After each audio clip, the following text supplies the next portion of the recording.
नमस्कार दोस्तों, स्वागत है आपका स्टडी फॉर सिविल सर्विसेज में। यदि स्टडी फॉर सिविल सर्विसेज के छात्र हैं तो ये वाला टेलीग्राम जरूर ज्वाइन करके रखिए।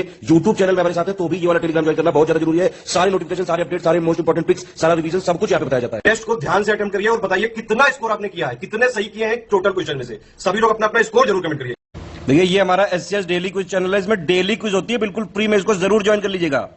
ये हमारा इंस्टाग्राम का पेज है, इसको जरूर फॉलो कर लीजिएगा। Study for civil dot services करके अगर आप इंस्टाग्राम में सर्च करेंगे तो आपको मिल जाएगा। वीडियो के डिस्क्रिप्शन में इसकी लिंक दी हुई। इसमें आप स्टोरी सेक्शन जरूर देखते रहा करिए, प्लस इसमें हाईलाइट्स आते रहते हैं और प्लस पोस्ट आती रहती है, इनको जरूर फॉलो करते रहिए। Hello friends, welcome to study for civil services. दोस्तों, लोअर पीसीएस टेस्ट सीरीज़ का ये हमारा मॉक टेस्ट 9 है और फुल लेंथ टेस्ट है ये, और इसमें हम लोग टोटल 200 क्वेश्चंस हैं जिसको डिस्कस करेंगे। इससे पहले के 8 टेस्ट ऑलरेडी अपलोड किए जा चुके हैं, यदि आपने नहीं देखा है तो उन्हें भी जाकर के देख लें। 21 अक्टूबर को जो आपका लोअर पीसीएस मेंस का एग्ज़ाम होने वाला है उसके लिए बेहद इंपॉर्टेंट है। जीएस पार्ट आप कह सकते हैं, आने वाला यूपी पीसीएस का जो हमारा एग्ज़ाम है प्रीलिम्स का, उसके लिए बहुत ज़्यादा इंपॉर्टेंट है। तो क्वेश्चंस आपको यहाँ पर फ्रेंड्स बाईलिंगुअल मिलेंगे, हिंदी और इंग्लिश दोनों में। डिस्कशन भी बाईलिंगुअल होगा। यहाँ पर फ्रेंड्स मैथ और रीजनिंग का जो पार्ट है उसको हम लोग डिस्कस नहीं करेंगे, उसका आंसर मेरे द्वारा आपको बता दिया जाएगा। और डिस्कस यहाँ पर हम लोग करेंगे basically GS part, computer science और हिंदी, इतने पोर्शंस को हम लोग डिस्कस करेंगे। Okay friends, so let's start. तो स्टार्टिंग के जो 25 क्वेश्चंस हैं वो आपके रीजनिंग के हैं, तो इसका आंसर मैं आपको लास्ट में बताऊंगा। सबसे पहले हम लोग डिस्कस करेंगे सामान्य अध्ययन या जनरल स्टडीज़ के पार्ट को। तो फ्रेंड्स, जैसा कि आप देख रहे हैं यहाँ पर सबसे पहला क्वेश्चन है, क्वेश्चन नंबर 1 जनरल स्टडीज़ का। हाल ही में पर्यावरण, वन और जलवायु परिवर्तन मंत्रालय MOEFCC ministry of environment, forest and climate change ने निम्न में से किस अभ्यारण्य को पर्यावरण संवेदी क्षेत्र के रूप में अधिसूचित किया है? Recently the ministry of environment, forest and climate change has notified which of the following sanctuaries as eco sensitive zone. तो friend, Deepor Beel wildlife sanctuary आप कह सकते हैं, दीपोर बिल वन्यजीव अभ्यारण्य जो कि आसाम में है, इसे हाल ही में इको सेंसिटिव जोन घोषित किया गया है। इसका आंसर क्या होगा? बी, दीपोर बिल वन्यजीव अभ्यारण्य, आसाम। अब इसमें फ्रेंड्स एक चीज़ और इम्पॉर्टेंट है कि आपको ये पता होना चाहिए कि बरनाड़ी वन्यजीव अभ्यारण्य ये भी आपका आसाम में है, और दालमा वन्यजीव अभ्यारण्य ये आपका झारखंड में है। ठीक है, तो ये भी अलग से पूछा जा सकता है कि दालमा वन्यजीव अभ्यारण्य या दालमा वाइल्ड लाइफ सेंचुरी ये कहाँ पर है? तो ये आपका झारखंड में है। दीपोर बिल, बरनाड़ी ये आपके वाइल्ड लाइफ सेंचुरीज हैं जो कि आसाम में मौजूद हैं, और हाल ही में Deepor Beel wildlife century को इको सेंसिटिव जोन घोषित किया गया है या अधिसूचित किया गया है। अगला है क्वेश्चन नंबर 2, 26 जुलाई 1856 को किस गवर्नर जनरल ने हिंदू विवाह के पुनर्विवाह कार्य को पारित किया? तो हिंदू विवाह पुनर्विवाह आप कह सकते हैं, यहाँ पर बेसिकली बात किया थी विडो रीमैरिज एक्ट की, है ना, 26 जुलाई 1856 में जिसको पारित किया गया था 1857 ईस्वी की क्रांति के समय। यदि आपको पता है कि गवर्नर जनरल कौन था तो इस क्वेश्चन को आप इजी वे में रिप्लाई कर लोगे। तो फ्रेंड्स का जवाब क्या होगा? Lord Canning. 1857 के रिवोल्ट के टाइम पर भी आपका गवर्नर जनरल कौन था? Lord Canning. और 26 जुलाई 1856 जब आपका विडो रीमैरिज एक्ट पारित किया गया तो उस टाइम पर भी गवर्नर जनरल आपका था लॉर्ड कैनिंग। अगला है क्वेश्चन नंबर 3, उत्तर प्रदेश के किस जिले में सर्वाधिक वर्षा होती है? 4 ऑप्शन है, बांदा, वाराणसी, मुरादाबाद, गोरखपुर। विच district of Uttar Pradesh receives most of the rainfall? तो आंसर हो जाएगा डी, गोरखपुर। ठीक है, गोरखपुर में सर्वाधिक वर्षा होती है आप कह सकते हैं। अगला क्वेश्चन है क्वेश्चन नंबर 4, भूमि संरक्षण के लिए निम्न में से कौन सा उपाय आवश्यक नहीं है? Which of the following measures is not necessary for land conservation? Planting trees मतलब वृक्षारोपण करना, इंटरमिंगल मतलब मेड़बंदी करना, प्रॉपर ड्रेनेज मैनेजमेंट जल निकासी का उचित प्रबंधन, या फिर use of adequate chemical fertilizer, पर्याप्त रासायनिक खाद का प्रयोग। तो फ्रेंड्स, पर्याप्त रासायनिक खाद का प्रयोग आप कह सकते हैं कि ये भूमि संरक्षण के लिए कोई आवश्यक शर्त नहीं है, use of adequate chemical fertilizer, है ना। लैंड कंजर्वेशन का ये कोई उपाय नहीं है, तो डी ऑप्शन इसका करेक्ट हो जाएगा, क्योंकि आपसे यही पूछा था कि इसमें से कौन सा उपाय नहीं हो सकता है। अगला है क्वेश्चन नंबर 5, उत्तर प्रदेश का सबसे ऊंचा बांध कौन सा है? Which is the highest dam in Uttar Pradesh? तो फ्रेंड्स, रिहंद डैम, है ना, सी ऑप्शन इसका करेक्ट होगा। अगला क्वेश्चन है क्वेश्चन नंबर 6, ओबरा ताप विद्युत केंद्र की स्थापना किस देश के सहयोग से की गई है? ओबरा थर्मल पावर प्लांट या Obra thermal power center has been established in the collaboration with which country? तो आपका सोवियत रूस हो जाएगा, USSR, है ना, तो ए ऑप्शन इसका करेक्ट होगा। अगला है क्वेश्चन नंबर 7, उत्तर प्रदेश का सबसे बड़ा वन्यजीव विहार कौन सा है? लार्जेस्ट वाइल्ड लाइफ सेंचुरी इन उत्तर प्रदेश? तो हस्तिनापुर वाइल्ड लाइफ सेंचुरी, ये आप कह सकते हैं उत्तर प्रदेश की सबसे बड़ी या सबसे लार्जेस्ट वाइल्ड लाइफ सेंचुरी है। सात्विक आंसर हो जाएगा सी, रानीपुर इंग्लिश में टाइप नहीं हुआ है तो टाइपिंग एरर है, यहाँ पर आप लिख सकते हैं रानीपुर, लेकिन आंसर क्या होगा, आंसर होगा इसका हस्तिनापुर। ठीक है, अगला क्वेश्चन है क्वेश्चन नंबर 8। निम्न में से किसका संबंध कथक नृत्य से नहीं है? Which of the following person is not related या एसोसिएटेड टू कथक डांस? तो फ्रेंड्स ध्रुव तारा जोशी, डी ऑप्शन इसका करेक्ट होगा। ध्रुव तारा जोशी आपके कथक डांस से एसोसिएटेड नहीं है। अगला है क्वेश्चन नंबर 9। किस राज्य में केवलादेव राष्ट्रीय उद्यान 10 मार्च 1982 को स्थापित किया गया? In which state the Keoladeo national park establish? इसको भरतपुर सेंचुरी के नाम से भी जाना जाता है, तो आंसर हो जाएगा बी, भरतपुर राजस्थान। ठीक है, केवलादेव नेशनल पार्क या फिर भरतपुर राजस्थान या फिर भरतपुर सेंचुरी, ये आप सभी एक ही आप कह सकते हैं नेशनल पार्क का नाम है। तो भरतपुर राजस्थान में आपका केवलादेव नेशनल पार्क मौजूद है।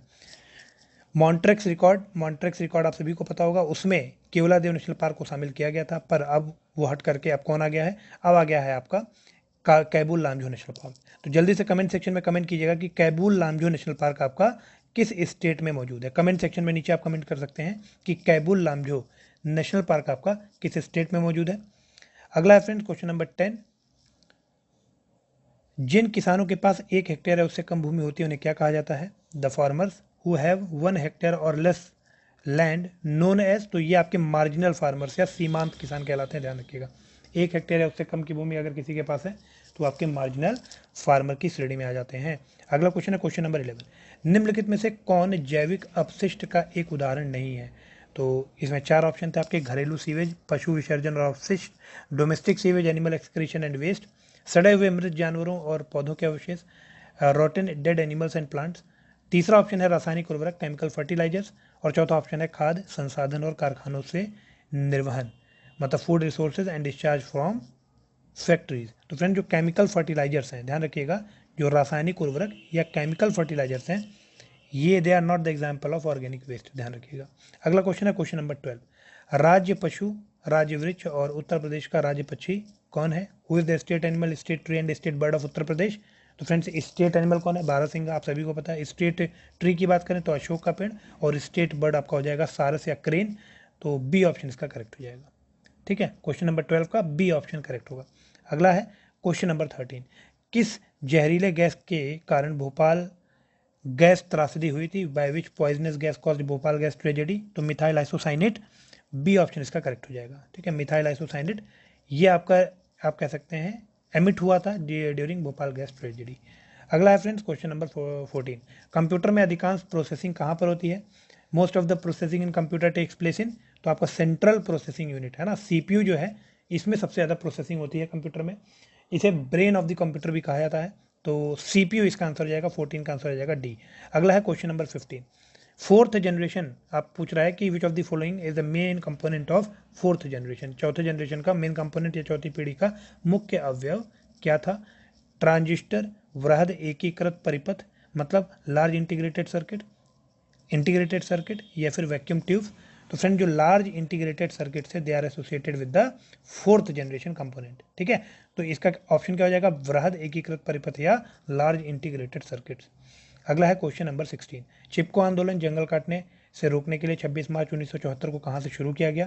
तो फ्रेंड्स जो चिपको आंदोलन था ये आपका चामोली उत्तराखंड से स्टार्ट किया गया था। ठीक है, तो डी ऑप्शन इसका करेक्ट हो जाएगा। चामोली उत्तराखंड से आपका चिपको आंदोलन शुरू किया गया था, जो कि पेड़ काटने का विरोध किया गया था इस आंदोलन के द्वारा। अगला है फ्रेंड्स क्वेश्चन नंबर 17। वे कौन से उपकरण हैं जिनके द्वारा डेटा कंप्यूटर में एंटर किया जाता है और कंप्यूटर के साथ कम्युनिकेट किया जाता है? विच device inter information and allow communicating with computers? 4 option यहाँ पर आपके पास हैं। तो जो इनपुट डिवाइसेज होती हैं फ्रेंड्स, ये आपकी डेटा इंटर करने और आप कह सकते हैं कंप्यूटर के साथ कम्युनिकेट करने में मदद करती हैं, जो इनपुट डिवाइसेज होती हैं। ठीक है, अगला क्वेश्चन नंबर 18। रैम का प्रयोग कंप्यूटर में शॉर्ट मेमोरी के लिए किया जाता है क्योंकि आप कह सकते हैं it is variable in nature. जो रैम होता है आपका, ये आपका वेरिएबल होता है, ठीक है, परिवर्तनशील होता है, तो सी ऑप्शन इसका करेक्ट हो जाएगा। अगला है क्वेश्चन नंबर 19। निम्न में से कंप्यूटर का कौन सा भाग सूचना भंडारण करने में सहायक होता है? तो डिस्क ड्राइव आप कह सकते हैं, ए ऑप्शन है ना। डिस्क ड्राइव जो होता है वो इंफॉर्मेशन को स्टोर करने में हेल्पफुल होता है। अगला है क्वेश्चन नंबर 20। असेंबली भाषा क्या है? What is assembly language? तो ये एक लो लेवल है ना, लो लेवल प्रोग्रामिंग लैंग्वेज है, तो बी ऑप्शन इसका करेक्ट हो जाएगा, लो लेवल प्रोग्रामिंग लैंग्वेजेस है ना, एक निम्न स्तरीय प्रोग्रामिंग भाषा है। अगला फ्रेंड्स क्वेश्चन नंबर 21, निम्न में से कौन सा कथन सत्य है? Which of the following statement is true? Byte binary number में एक अंकीय होती है, मतलब byte binary number contains 1 digit. The bit represents the grouping of digital numbers. 8 digit binary numbers are called bytes. तो बिल्कुल सही है, 8 डिजिट बाइनरी नंबर जो होते हैं उन्हें ही बाइट कहा जाता है. 8 अंक की बाइनरी संख्या को ही बाइट कहते हैं. तो सी ऑप्शन इसका करेक्ट होगा. ठीक है, सी ऑप्शन इसका करेक्ट होगा. अगला है क्वेश्चन नंबर 20, प्रोग्रामों का ऐसा समूह जो आपके कंप्यूटर सिस्टम को नियंत्रित करता है और सूचना प्रोसेस करता है. अब group of programs that control the operation of your computer system and process the information is called what? तो 4 ऑप्शन थे आपके पास, ऑपरेटिंग सिस्टम, कंप्यूटर ऑफिस या फिर कंपाइलर. तो फ्रेंड्स जो ऑपरेटिंग सिस्टम होता है ये प्रोग्राम्स का एक समूह होता है, ग्रुप होता है जो कि कंप्यूटर को या फिर कंप्यूटर सिस्टम को कंट्रोल करता है और जो इन्फॉर्मेशन होती है उसे प्रोसेस करता है. तो ए इसका करेक्ट हो जाएगा. जैसे विंडोज़ आपका ऑपरेटिंग सिस्टम है ना. इसी के साथ साथ आप देखेंगे जो ओएस है ना, अगर हम लोग एप्पल में जाएं तो उनका एक अलग ही ऑपरेटिंग सिस्टम होता है. और भी विंडोज़ के अलावा और भी बहुत सारे ऑपरेटिंग सिस्टम्स होते हैं. तो जो ऑपरेटिंग सिस्टम होता है बेसिकली ये it is nothing but group of programs that control the operation of computer system and process the information further. तो अगला क्वेश्चन है फ्रेंड्स क्वेश्चन नंबर 23, निम्न में से कौन सा भारत का सर्वाधिक साक्षरता दर वाला जिला है? पूरे भारत में सबसे ज़्यादा साक्षरता दर किस जिले की है? तो 98.76% साक्षरता दर के साथ जो सरचिप जिला है मिजोरम का, वो राज्य आप कह सकते हैं भारत में प्रथम स्थान पर है साक्षरता दर के मामले में. तो सरचिप जिला जो है या जो सरचिप डिस्ट्रिक्ट है ये आपका कहाँ पर है? ये मिजोरम का एक जिला है. 98.76 ये इसकी है लिटरेसी रेट और ये भारत का सबसे साक्षर जिला है. सभी लोग यहाँ पर पढ़े लिखे हैं ऑलमोस्ट 98% से भी ज़्यादा लोग, तो हम लोग कह सकते हैं अप्रोक्सीमेटली 99% लोग, है ना. 24 नंबर का क्वेश्चन है फ्रेंड्स कि निम्न केंद्र शासित प्रदेशों को उनके दशकीय जनसंख्या वृद्धि दर के अनुसार बढ़ते क्रम में व्यवस्थित करना है. तो बढ़ते क्रम में अगर व्यवस्थित करना है हमें तो हम कह सकते हैं 2413, है ना. 2413 लक्षद्वीप, अंडमान निकोबार, दमनदीप और दादरा नगर हवेली. तो ये एक बढ़ता हुआ क्रम हो गया. 2413 सी ऑप्शन इसका करेक्ट होगा. दमन एंड दीव में फ्रेंड्स है 53.8, आप कह सकते हैं कि जो डिकेडल ग्रोथ रेट है 53.8 है. लक्षद्वीप में आपका 63, दादरा नगर हवेली में 55.9 मतलब आप 56 कह सकते हैं और अंडमान निकोबार में 69%. तो इसके बाद फ्रेंड्स आगे बढ़ते हैं. अगला क्वेश्चन है क्वेश्चन नंबर 25, निम्न में से भारत के किस राज्य में शिशु लिंगानुपात सर्वाधिक है? तो 4 ऑप्शन थे आपके पास, केरल, मिजोरम, अरुणाचल प्रदेश, तमिलनाडु. तो जो शिशु लिंगानुपात है वो आपका अरुणाचल प्रदेश में सबसे ज़्यादा, ध्यान रखिएगा, है ना. जो चाइल्ड सेक्स रेशियो है it is highest in Arunachal Pradesh. Child sex ratio कहाँ पर सर्वाधिक है, कहाँ पर सबसे ज़्यादा है? तो ये आपका है अरुणाचल प्रदेश में. केरल में जो चाइल्ड सेक्स रेशियो है ये आपका 964 है. केरल के बाद अगर फ्रेंड्स अरुणाचल प्रदेश की हम बात करें तो 972 है. ठीक है, बाकी मिजोरम में 970 है और तमिलनाडु में 943 है. तो इस लिस्ट में सबसे कम किस में है? तमिलनाडु में 943. सबसे ज़्यादा किस में है? आप कह सकते हैं अरुणाचल प्रदेश जो कि है आपका 972. ठीक है, अगला क्वेश्चन है फ्रेंड्स क्वेश्चन नंबर 26, निम्नलिखित कथनों पर विचार कीजिए. पहला स्टेटमेंट दिया हुआ है कि 2011 की जनगणना के अनुसार भारत के ग्रामीण क्षेत्रों में शहरी क्षेत्रों की अपेक्षा कम लिंगानुपात है. और दूसरा लिखा हुआ है कि शहरी क्षेत्रों में लिंगानुपात में 2001 की तुलना में 2011 में वृद्धि हुई है. तो फ्रेंड्स आप कह सकते हैं कि ये दोनों ही स्टेटमेंट गलत लिखे हुए हैं. डी ऑप्शन इसका होगा, इनमें से कोई नहीं, क्योंकि 2011 की अगर जनगणना हम देखें तो भारत के ग्रामीण क्षेत्रों में जो शहरी क्षेत्रों की अपेक्षा लिंगानुपात है वो अधिक है. ध्यान रखिएगा, ग्रामीण क्षेत्रों का लिंगानुपात शहरी क्षेत्रों की अपेक्षा अधिक है. और यहाँ उल्टा लिखा है कि ग्रामीण क्षेत्रों में शहरी क्षेत्रों से कम लिंगानुपात है. तो ये गलत हो गया, क्योंकि ग्रामीण क्षेत्रों में शहरी क्षेत्रों की अपेक्षा ज़्यादा लिंगानुपात है. और अगर 2001 की तुलना 2011 की जनसंख्या से हम लोग करें तो लिंगानुपात में आप देखेंगे कि कमी आई है, वृद्धि के बजाय कमी आई है. 2001 में जो लिंगानुपात था वो था 906 और 2011 में 905. तो कमी आई है, आपको दिखे कमी दिखेगी ना कि वृद्धि. तो दोनों ही स्टेटमेंट यहाँ पर गलत हैं. डी ऑप्शन इसका करेक्ट होगा. इंग्लिश में भी आप देख सकते हैं कि 2011 सेंसस के अनुसार रूरल एरियाज़ में, है ना, लोअर सेक्स रेशियो लिखा था अर्बन की अपेक्षा. तो ये गलत है. क्यों? क्योंकि urban sex ratio rural area में अर्बन की अपेक्षा ज़्यादा है सेक्स रेशियो. और 2001 और 2011 में जो कंपैरिजन लिखा था ये डिक्रीज़ किया है ना कि इंक्रीज़ किया है. ठीक है, डी ऑप्शन इसका हो जाएगा नन ऑफ द अबव. अगला क्वेश्चन है क्वेश्चन नंबर 27। निम्न में से किस राज्य में अनुसूचित जनजाति की संख्या सबसे अधिक है? तो फ्रेंड्स मध्य प्रदेश में ध्यान रखिएगा, जो शेड्यूल्ड ट्राइब्स हैं, शेड्यूल्ड ट्राइब्स मध्य प्रदेश में सबसे ज़्यादा है, तो बी ऑप्शन इसका करेक्ट हो जाएगा। अगला है क्वेश्चन नंबर 28। निम्नलिखित में से कौन सा एक पारितंत्र शब्द का सर्वोत्कृष्ट वर्णन है? Which of the following is the best description of world ecosystem? तो फ्रेंड्स आप कह सकते हैं कि community of living beings as well as environment in which they live in, है ना। तो सी ऑप्शन जो है वो आप कह सकते हैं सबसे पुख्ता जानकारी दे रहा है। सी ऑप्शन जीवों का समुदाय और साथ ही वह पर्यावरण जिनमें वो रहते हैं। तो ये जो एक परस्पर रिलेशन होता है, ये पारितंत्र शब्द का या इकोसिस्टम का सबसे बढ़िया वर्णन यहाँ पर सी ऑप्शन में लिखा हुआ है। अगला है क्वेश्चन नंबर 29। भारतीय नौसेना का प्रमुख वायु स्टेशन INS हंस ने अपनी हीरक जयंती हाल ही में कब मनाई? The Indian Navy's premier air station INS Hansa celebrated its diamond jubilee recently, है ना। 5 सितंबर को मनाई गई थी, ध्यान रखिएगा 5 सितंबर डेट याद रखिएगा कि जो INS हंसा है ना, ये आप कह सकते हैं इंडियन नेवी का प्रीमियर एयर स्टेशन है। इन्होंने अपनी डायमंड जुबली मनाई है हाल ही में, कब? 5 सितंबर को। अगला क्वेश्चन है क्वेश्चन नंबर 30। हाल ही में किस राज्य ने राजीव गांधी ओरंग नेशनल पार्क से गांधी का नाम हटाने का फैसला किया है? Recently which state has decided to remove Rajiv Gandhi name from Rajiv Gandhi Orang national park? तो गोवा, सिक्किम, असम या मध्य प्रदेश। तो अगर याद हो आपको, अगर ये बात पता है कि ओरंग नेशनल पार्क किस राज्य में है, तो इसका जवाब आप दे देंगे। तो फ्रेंड जो ओरंग नेशनल पार्क है ये आपका आसाम में है, ठीक है। सी ऑप्शन इसका करेक्ट हो जाएगा। अगला है क्वेश्चन नंबर 31। डीजल इंजनों के कारण होने वाले प्रदूषण के बारे में निम्नलिखित में से कौन सा कथन सत्य है? Which of the following statement about pollution caused by diesel engine is correct? पहला है कि यह निम्न और उच्च तापमान पर कार्बन मोनोऑक्साइड की प्रचुर मात्रा उत्पन्न करता है। It produces N abundant amount of carbon monoxide eight low and high temperatures. उसके बाद फ्रेंड्स दूसरा दे रखा है कि यह निम्न और उच्च तापमान पर नाइट्रोजन ऑक्साइडों की प्रचुर मात्रा उत्पन्न करता है। It produce an abundant amount of nitrogen oxide at low and high temperature. C option दे रखा है कि यह निम्न तापमान पर कार्बन मोनोऑक्साइड और उच्च तापमान पर नाइट्रोजन ऑक्साइड की प्रचुर मात्रा उत्पन्न करता है। बिल्कुल सही है, सी ऑप्शन आपका करेक्ट है। It produces carbon monoxide at low temperature, और अगर टेम्परेचर हाई होगा तो नाइट्रोजन की ऑक्साइड ये उत्पन्न करेगा। तो जो डीजल इंजन होते हैं यही उनकी सबसे बड़ी कमी होती है पर्यावरण की दृष्टि से, है ना। पर्यावरण के लिए हानिकारक क्यों होते हैं? क्योंकि जो डीजल इंजन होते हैं लो टेम्परेचर पे कार्बन मोनोऑक्साइड एमिट करते हैं और हाई टेम्परेचर पे ये नाइट्रोजन के ऑक्साइड्स एमिट करने लगते हैं। तो इसका सी ऑप्शन करेक्ट हो जाएगा, ध्यान रखिएगा। अगला क्वेश्चन है क्वेश्चन नंबर 32। निम्नलिखित कथनों पर विचार कीजिए। Consider the following statements.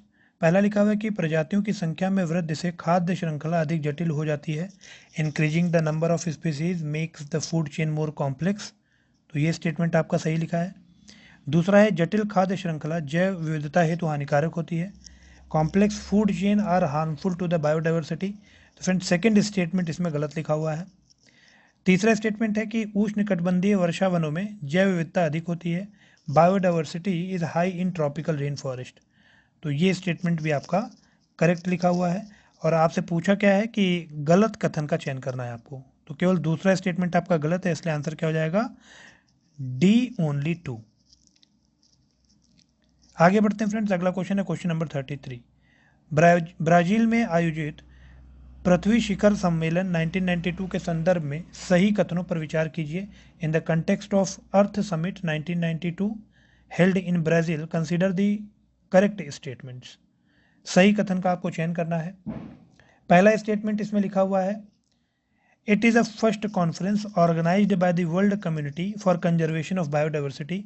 यह जैव विविधता के संरक्षण हेतु विश्व समुदाय द्वारा आयोजित किया गया प्रथम सम्मेलन है। तो बिल्कुल सही है ये पहला स्टेटमेंट। दूसरा स्टेटमेंट है फ्रेंड्स की बी लिखा हुआ है, इसका उद्देश्य जैव विविधता के घटकों का सतत उपयोग करना व लाभों का निष्पक्ष एवं एक समान प्रकार से साझा करना है।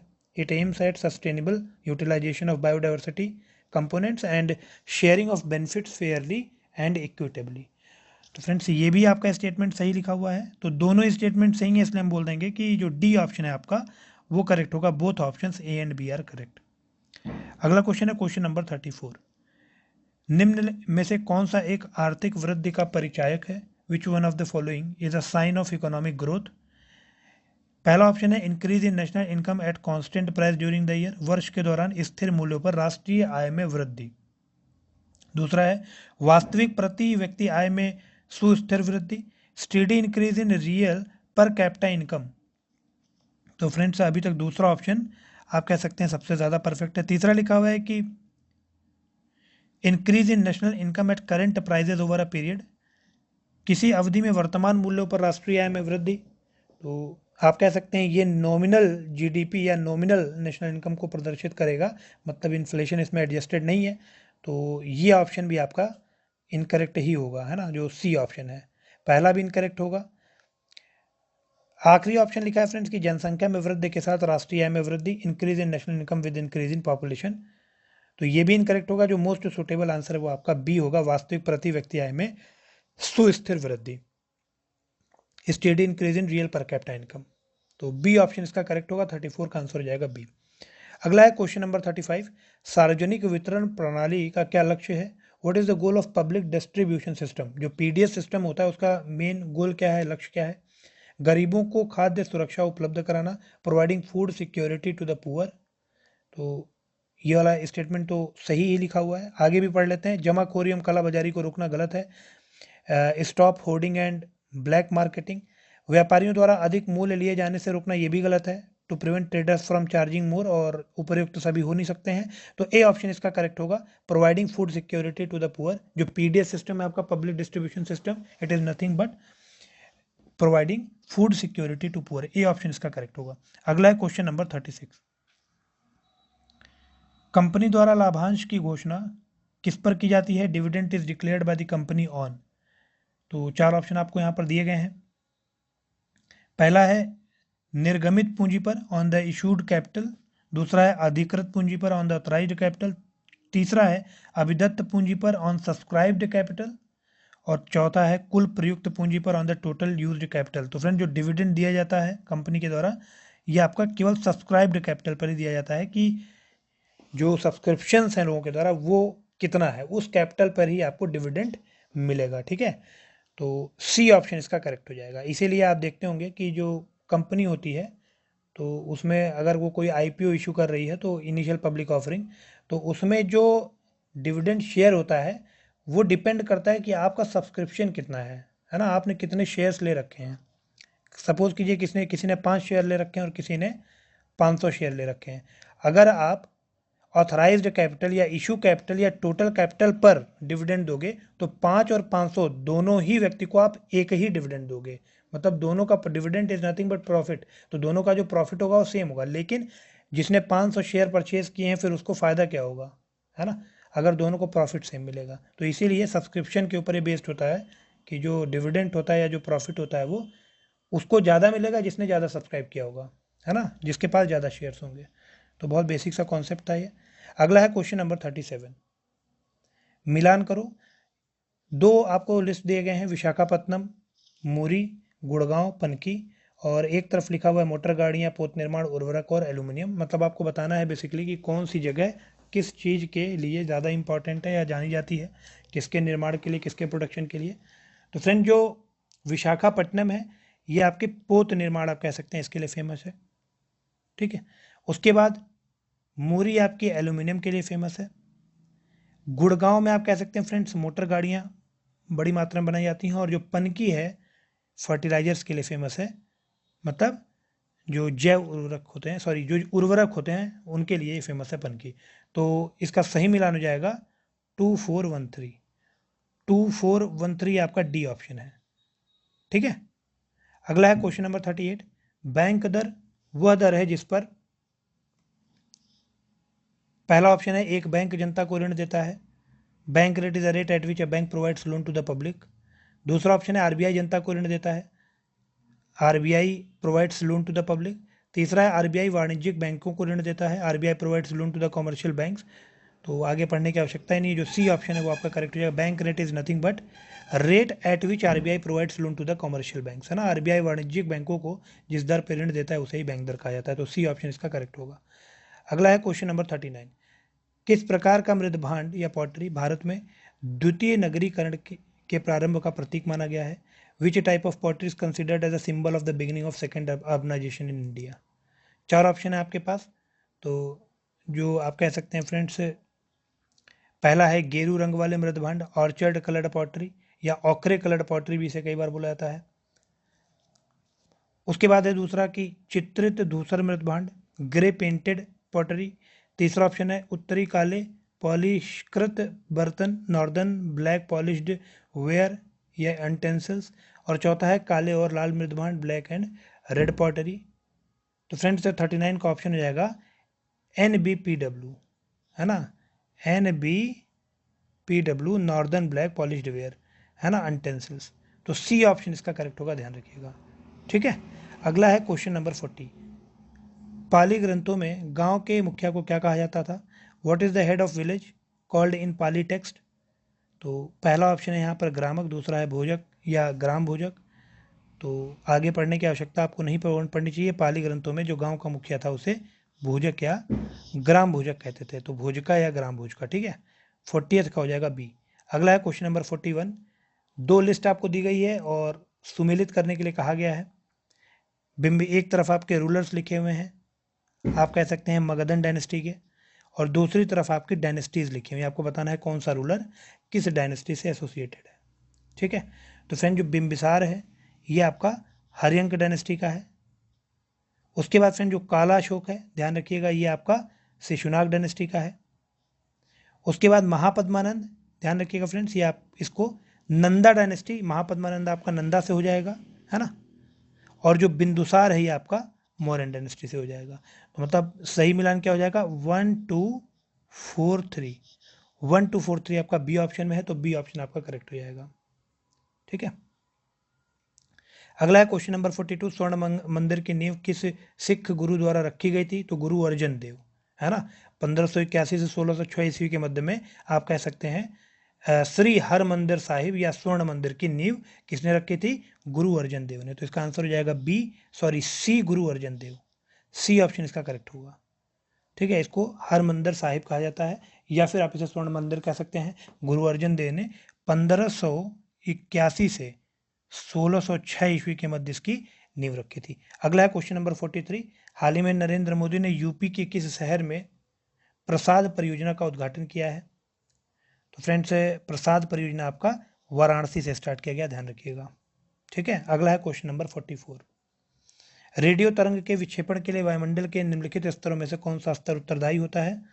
तो जो आयन मंडल होता है फ्रेंड्स, आप कह सकते हैं कि जो LWTR होता है, लॉन्ग वेव टेरेस्ट्रियल रेडिएशंस, है ना, जो पृथ्वी एमिट करती है, तो वहाँ से जब LWTR निकलते हैं तो ये आपके रेडियो वेव्स होते हैं। ये रेडियो वेव्स आयन मंडल से टकरा करके वापस पुनः परावर्तित किए जाते हैं पृथ्वी पर, जो कि रेडियो ट्रांसमिशन में हेल्पफुल होता है ना। तो आयन मंडल इसका करेक्ट आंसर हो जाएगा सी का, 44 का सी हो जाएगा। अगला है क्वेश्चन नंबर 45। संचार उपग्रह वायुमंडल के किस स्तर में अवस्थित किए जाते हैं? तो एक्सोस्फीयर, या फिर आप कह सकते हैं बहिर्मंडल, है ना। जो आपके कम्युनिकेशन सैटेलाइट्स होते हैं they are placed in the exosphere, ध्यान रखिएगा। ठीक है, तो इसको बहिर्मंडल भी आप कह सकते हैं।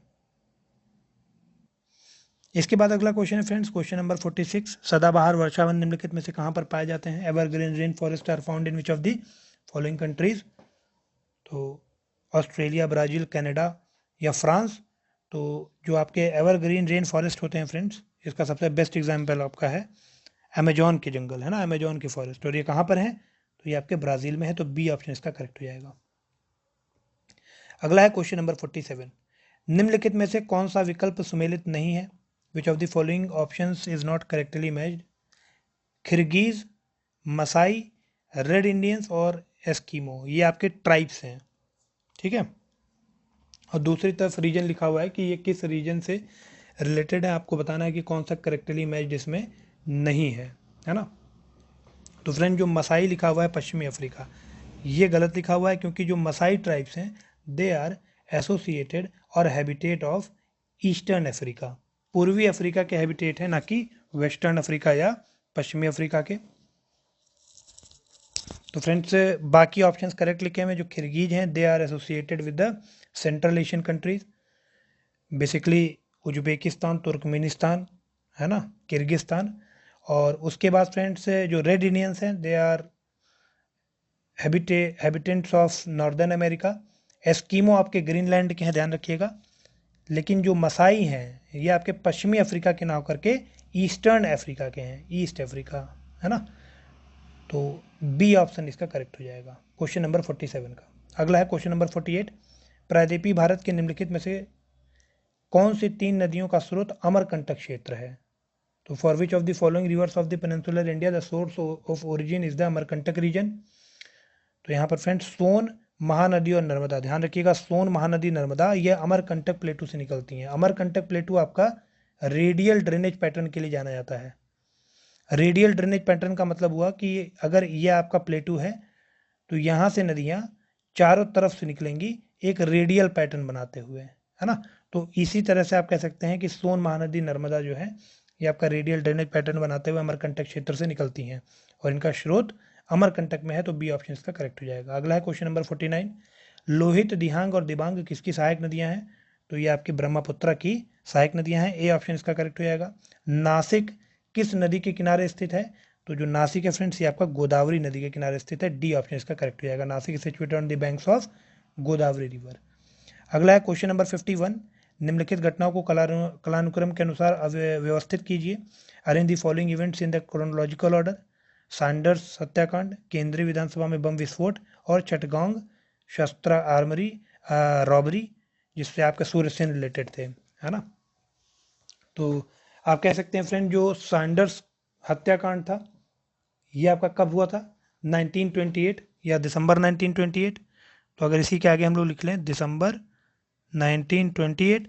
उसके बाद आप कह सकते हैं जो सेंट्रल लेजिस्लेटिव असेंबली थी उसमें बम विस्फोट का जो कांड हुआ था वो आपका अप्रैल 1929 से था, 1929।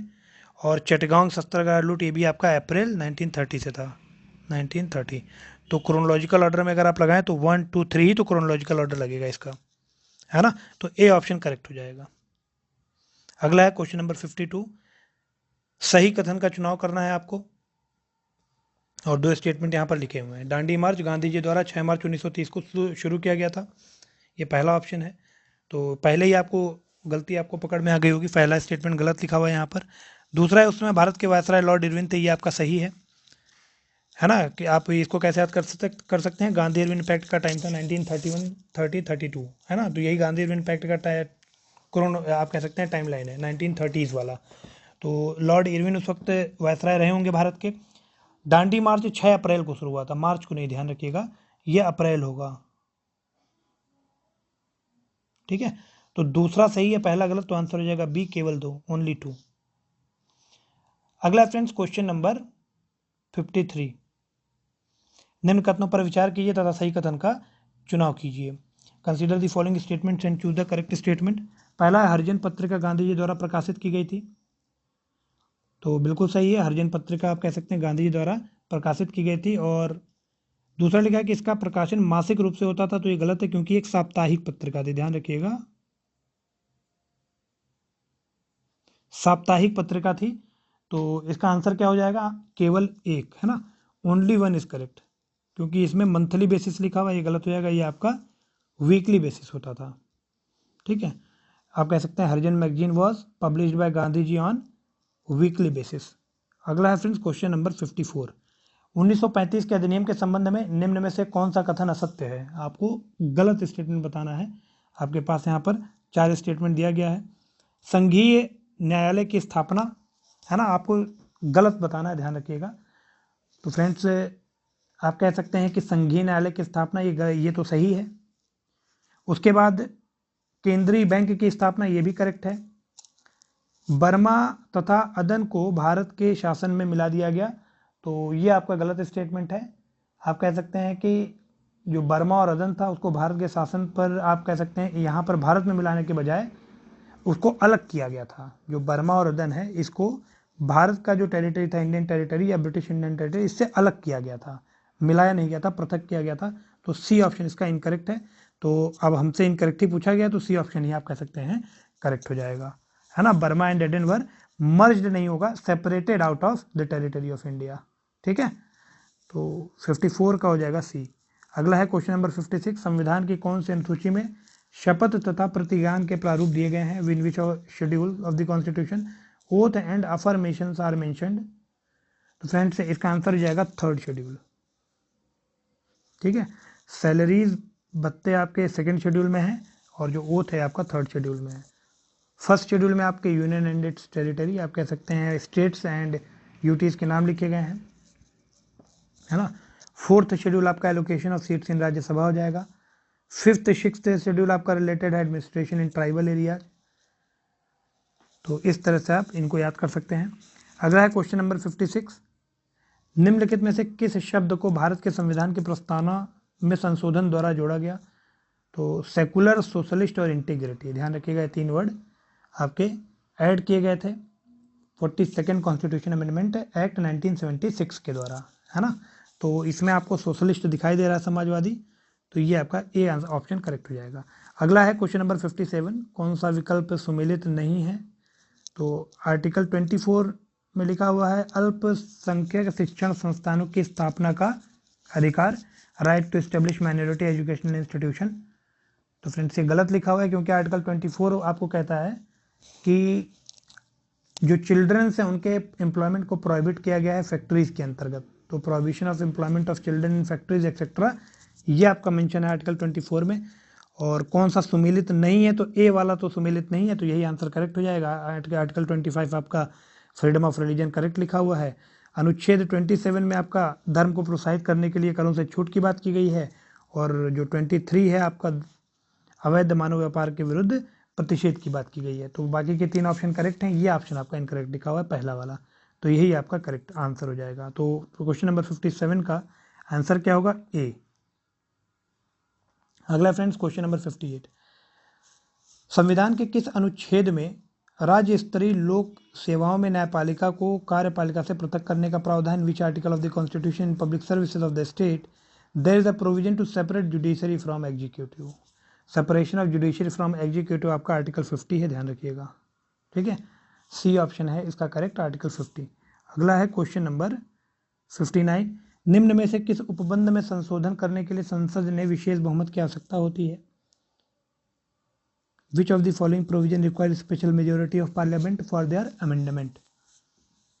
तो आप कह सकते हैं representation of states in parliament, है ना। अगर इसमें आपको बदलाव करना है तो मेजोरिटी ऑफ पार्लियामेंट या स्पेशल मेजोरिटी की जरूरत पड़ेगी। विशेष बहुमत क्या होता है? 2/3 प्रेजेंट एंड वोटिंग। और विशेष बहुमत में और भी कंडीशंस होते हैं कि half of the majority of the half of the total number of the state legislature. और इसी में आप कह सकते हैं total membership of the house, majority of the total membership of the house. तो विशेष बहुमत भी 2-3 तरह के होते हैं। अगर आप आर्टिकल 368 देखेंगे, amendment to the constitution of India, या power of parliament to amend the constitution of India, तो उसमें आपको पता चलेगा कि जो विशेष बहुमत है, स्पेशल मेजोरिटी, ये भी 2-3 तरह की होती हैं। ठीक है, उसके बाद फ्रेंड्स अगला क्वेश्चन नंबर 59। तो सबसे पहले क्वेश्चन नंबर 59 का आंसर अभी हम लोगों ने देख लिया कि राज्य संसद में राज्यों का प्रतिनिधित्व, सी ऑप्शन का करेक्ट होगा, representation of states in parliament. Question number 60 को देख लेते हैं, संविधान के किस भाग में केंद्र राज्य के मध्य विधायी संबंधों की चर्चा की गई? In which part of the constitution the legislative relation between centre and states have been discussed? तो आपका ये है पार्ट 11, है ना, सी ऑप्शन इसका करेक्ट हो जाएगा। अगला है क्वेश्चन नंबर 61, हाल ही में किस राज्य में पाई जाने वाली प्रसिद्ध हाथी मिर्च और तामेंगलोंग संतरे को भौगोलिक संकेतक GI टैग प्रदान किया गया है? Recently in which state famous Hathi chilli and Tamenglong orange have been given geographical indication GI? तो इसका आंसर हो जाएगा फ्रेंड्स मणिपुर। ठीक है, जो आपका तामेंगलोंग ऑरेंज है या हाथी चिली है, हाथी मिर्च, ये आपके मणिपुर के प्रोडक्ट्स हैं जिनको GI टैग प्रदान किया गया है। अगला है क्वेश्चन नंबर 62, चंद्रयान 2 के बारे में निम्नलिखित कथनों पर विचार कीजिए तथा सही कथन का चयन कीजिए। पहला स्टेटमेंट लिखा हुआ है फ्रेंड्स, चंद्रयान 2 के बारे में हम लोग पढ़ रहे हैं और आपको सही कथन का चयन करना है। इसका प्रक्षेपण सतीश धवन अंतरिक्ष केंद्र से किया गया था, तो बिल्कुल करेक्ट है। जो प्रक्षेपण है इसका सतीश धवन अंतरिक्ष केंद्र से ही किया गया था। और दूसरा है कि इसका प्रक्षेपण GSLV Mark 3 से किया गया था। तो फ्रेंड दोनों स्टेटमेंट करेक्ट हैं, आंसर हो जाएगा सी, बोथ 1 एंड 2।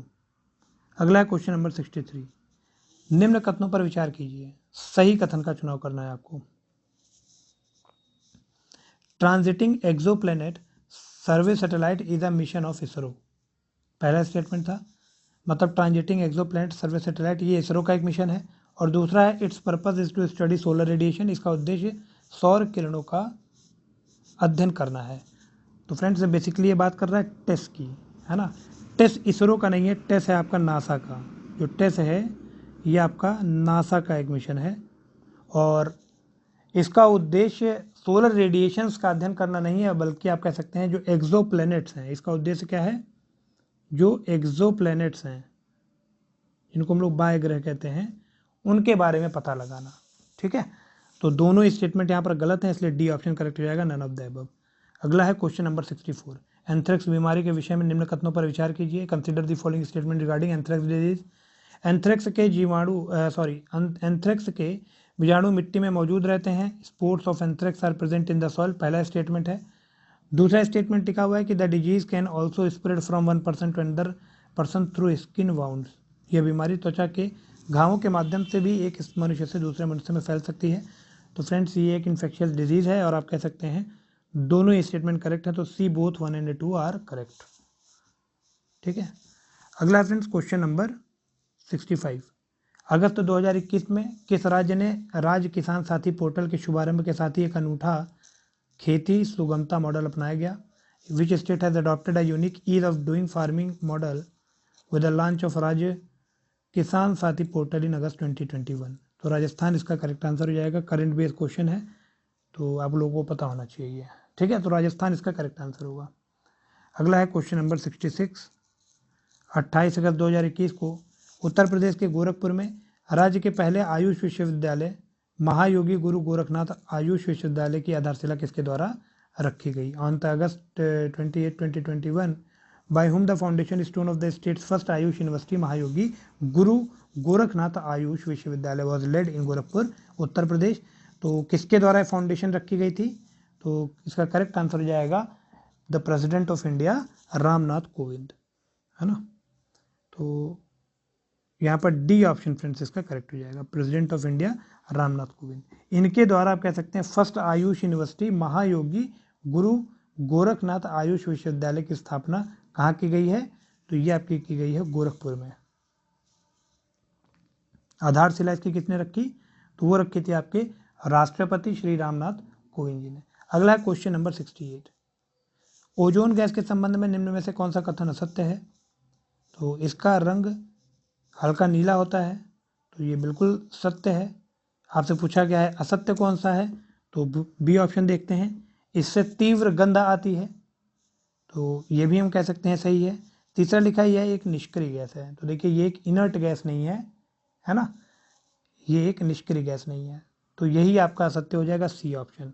बाकी चौथा भी करेक्ट लिखा है कि यह ऑक्सीजन के 3 परमाणुओं से मिलकर बनती है, तो O3 इसका फॉर्मूला होता है। डिसइंटीग्रेशन इसका होता है ऑक्सीजन और नेसेंट ऑक्सीजन के फॉर्म में, ध्यान रखिएगा।